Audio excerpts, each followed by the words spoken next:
নমস্কার বন্ধুরা, welcome to মিঠুর রান্নাঘর। আজ আমি আপনাদের সাথে গ্রাম্য পদ্ধতিতে ডিমের ঝোল বানানোর রেসিপিটি শেয়ার করব। প্রথমে কড়াইয়ের মধ্যে সামান্য জল দিয়ে ওর মধ্যে কেটে রাখা আলুর টুকরো ও ডিম আর সামান্য পরিমাণে লবণ দিয়ে ভালোভাবে সেদ্ধ করতে বসিয়ে দিলাম।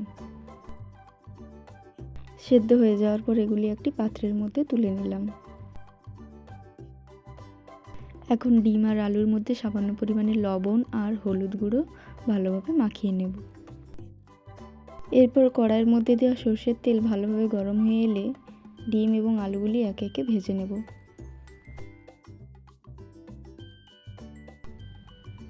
এরপর ওই তেলের মধ্যে দিয়ে দেব তেজপাতা আর শুকনো লঙ্কা, দিয়ে দিলাম কেটে রাখা পেঁয়াজ, দিয়ে দিলাম টমেটো কুচি আর সামান্য পরিমাণে লবণ, যাতে পেঁয়াজ আর টমেটো তাড়াতাড়ি নরম হয়ে যায়। দিয়ে দিলাম অল্প আদা ও রসুন বাটা, দিলাম সামান্য পরিমাণে লঙ্কার গুঁড়ো অল্প ভাজা ভাজা হয়ে এলে দিয়ে দিলাম হলুদ গুঁড়ো।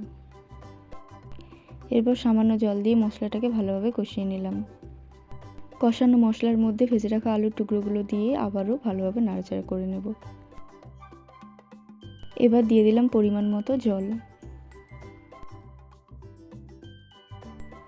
দেওয়ার পরে দিয়ে দিলাম পরিমাণ মতো লবণ।